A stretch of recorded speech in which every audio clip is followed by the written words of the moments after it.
Gusto mo bang malaman ang mga palatandaan na nahack ng iyong cellphone? Hi guys, this is Dar at your service. In this video, matututuan mo ang 15 malinaw na mga palatandaan na nahack ang iyong cellphone. Ikaw, meron ka din ba mga alam? Nais mo din ba i-share? Comment mo sa baba ng video na ito. Ready ka na ba? Tara na, simulan na natin. Kung sa palagay mo ang iyong smartphone ay iyong pribadong zone, maaaring nagkamali ka. Sa ngayon, walang gaanong device na hindi maaaring i-hack. Madalas kong nakikita ang smartphone bilang iyong ligtas na digital storage. Ginagamit mo ito upang mapanatili ang iyong pinaka-personal na impormasyon mula sa mga larawan hanggang sa mga detalye sa credit card.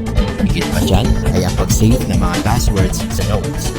Marahil, naroon din ang lahat ng iyong text at email communication, kasama ang mga bagay sa trabaho at lugar na synchronize sa iyong telepono. Upang mabawasan ang potensyal na peligro, dapat ay alam ang mga mahalagang katanungan na ito. Paano maaaring ma-hack ang iyong telepono? Paano mo malalaman ang mga signs nito? Paano mo protektahan ang iyong telepono mula sa mga hacker? Magsimula tayo sa unang mahalagang tanong kung paano maaaring ma-hack ang iyong telepono. Ang pinakamadaling paraan ay sa pamamagitan ng pag-install ng mga spy phone app tulad ng Spice 2 or Spice Era at pag-input ng personal na impormasyon sa telepono sa loob ng ilang minuto gamit ang app. Ang mga app na ito ay karaniwang mga mobile tracker na nagtatala ng mga papasok at papalabas sa tawag sa telepono at mga text messages. Maaari nilang subaybayan ang lokasyon ng GPS sa online aktibidad at komunikasyon na nangyayari sa WhatsApp, Facebook, Viber at Skype at iba pang mga social media network. Sinabi ng kanilang mga tagalika na ang app na ito ay maaaring magdala ng kapayapaan ng isip sa mga magulang at matulungan ng mga negosyanteng tao na subaybayan ang kanilang kawating. Gayunpaman, ito ay taliwas sa katotohanan dahil ang app na ito ay madalas na ginagamit ng walang pakialam sa kaligtasan ng iba. Minsan, napakadali mong maghanap ng mga libreng mga spot na hindi protektahan ng Wi-Fi sa isang cafe, baliparan at restaurant, lalo na kapag nag-travel. Sa pagpublikong Wi-Fi, ibinabahagi mo ang lahat ng iyong source of traffic sa lahat ng tao sa paligid mo. Pag-isipan mo ito sa susunod kung nais mong mag-connect sa kung saan mas mainam na mag-connect sa reliable network. Kapag ikaw ay nag-charge na iyong telepono sa pamamagitan ng isang hindi kilalang USB port kahit sa isang eroplano o kotse, ay mayroong peligro. Ang lahat ng iyong data ay maipakita at maaaring mailipat. Ang mga smartphone ay may iba't ibang mga security features kaya't hindi lahat sa kanila ay nagbabahagi ng mayroong dami ng impormasyon kapag nakakonekta sa isang computer. Gayunpaman, maaari pa din maibigay ang device name, serial number at manufacturer. Ang impormasyon ng operating at file system at electronic chip ID ay maaaring magamit laban sa iyo. Nangyayari ang phishing sa SMS kapag nakatanggap ka ng isang mensahe na may isang link na nagsasabing, halimbawa ito, here's your bank statement, money transfer, or photos. Kaya naklik mo ito at na-download ang file. At pagkatapos ay naisiwalat ang lahat ng mga nilalaman ng iyong telepono sa mga hacker. Sa tulong ng Signaling System 7 or SS7 na ginagamit ng karamihan ng mga estasyon ng telepono sa buong mundo, maaaring basahin ng mga hacker ang iyong mga text messages, makinig sa iyong mga tawag sa telepono, at subaybayan ang mga lokasyon ng iyong cellphone, lalo na sa tanyag kilalang personalidad. Nakita mo maraming paraan ng mga hacker na maaaring makagulo sa iyong telepono. Oras na upang sagutin ang tanong kung paano malaman ang iyong cellphone ay hack. Number 15. Nakakita ka ng mga bagong apps sa iyong telepono at hindi mo ito mismo na-install. Minsan, ang mga phone manufacturer at service provider ay maaaring talaga mag-install ng mga bagong apps sa iyong telepono habang ina-update mo ito. Ngunit, mas mahusay na maging safe kaysa sa sorry. Kaya, dapat mong tiyakin na ang mga app ay legit. Maaaring gamitin ang Google search upang matiyak na ang app ay nagagamit ng karamihan at mas mabuti din na alamin ito sa maasang website ng manufacturer o ikaw na nag-install ng app o malamang yung hacker. Number 14. Ang ilang mga app na dati mong ginagamit ay tumigil sa paggana. Habang ang mga bagong app na hindi mo na-install ay nasa iyong telepono, ang iyong mga lumang app ay nagkakaproblema. Ang mga ito ay nakakagambala sa kanilang wastong pag-andar at malamang na may ilang malware sa iyong telepono. Number 13. Ang lifespan ng baterya sa cellphone ay napakaliit. Kung napansin mo ang lifespan ng baterya ng iyong telepono ay naging napakaliit, ito ay may dahilan. Maaari itong mangyari kapag may isang hindi kilalang app na gumagana sa iyong telepono. Ang nasabing app na ito ay nasa background mode na walang abiso kahit hindi mo pa ito sinisimulang gamitin. Ito ay mabilis makadrain ng battery. Number Number 12, ang iyong smartphone ay tila mas mabagal kaysa sa dati. Madalas mo naiisip na mas mabagal ang bilis na iyong cellphone dahil sa ito ay luma o old version na. Katunayan, tulad ng mas maikling buhay ng baterya, maaari itong sanhin ng malware na tumatakbo sa background sa iyong telepono o sa mga hindi magandang app. Kaya ang paglipat ng data mula sa iyong telepono ay naging mabagal. Maraming smartphone ay matalino, ngunit ang mga hacker ay mas matalino pa rin. Number 11, kung laging nag-iinit ang iyong cellphone, nag-iinit ang iyong telepono kahit hindi ka tumatawag kung gumagamit nito. Marahil ay nasanay ka na sa pakiramdam na mainit lalo na sa iyong tool sa komunikasyon o paglalaro gamit ang mobile device. Ngunit, ang pag-init ng walang kadahilanan ay hindi magandang tanda. Nangangahulugan ito na mayroong isang hindi kilalang app na nagpapahirap sa iyong telepono na umiinit. Number 10. Kung ang cellphone ay kusang nag-reboot, nag-switch off o nag-start ng application.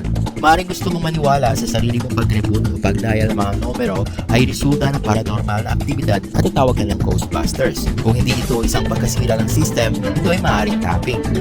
Number 9. Ang mga hindi kilalang mga numero ng telepono ay lilitaw sa iyong mga tawag at nagkakaroon ka ng charges. Maaaring mag-proxy ang mga hackers kung magitan ng iyong device upang makagawa ng mamahaling mga international phone call.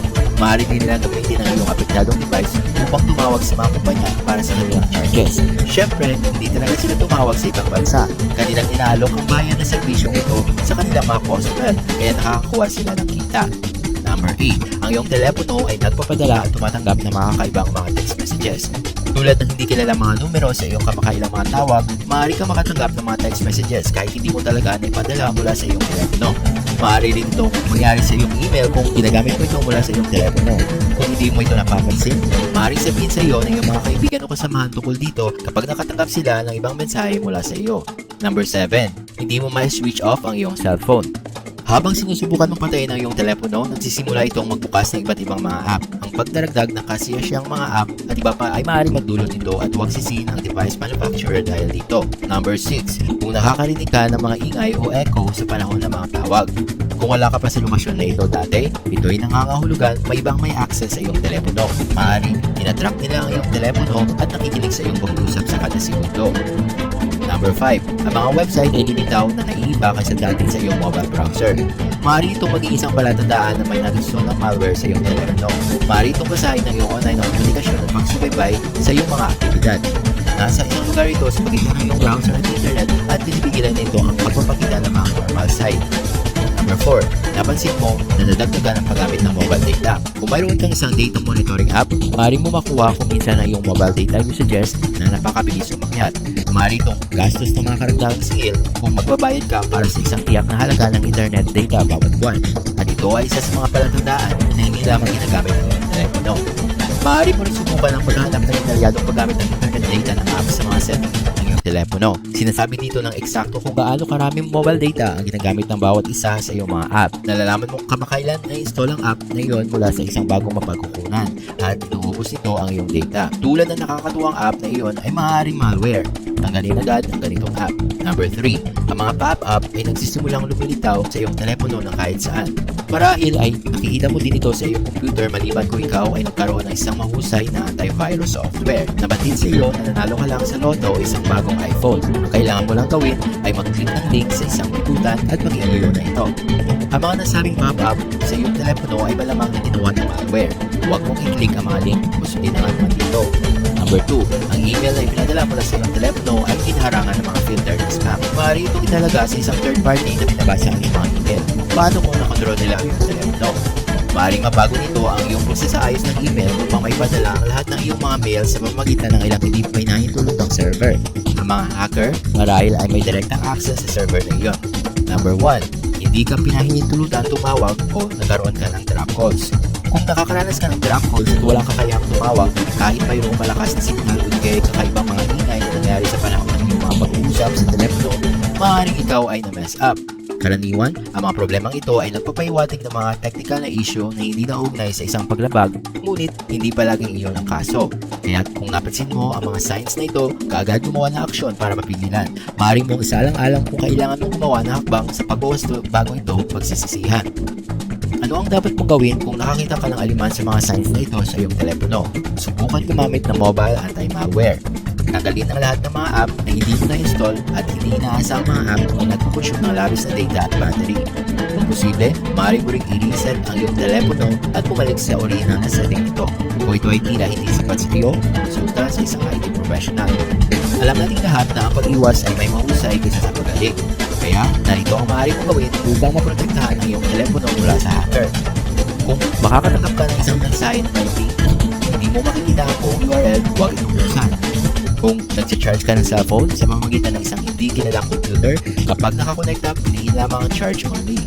Huwag gumamit ng remember password option. I-switch off ang automatic na koneksyon sa public Wi-Fi sa halip gawin itong manually. Dapat iniiwasan ng mga network na may kahinahinalang pangalan tulad ng libreng internet o libreng Wi-Fi. Piliin ang mga protektado at isang password lalo na kung nasa isang lugar ka tulad ng isang cafe. Huwag gumawa ng online purchase o fund transfers sa mga pampublikong network ng Wi-Fi. Kung gumagamit ka ng Android, mag-install ng reliable mobile antivirus program at magdagdag ng isang password sa iyong telepono.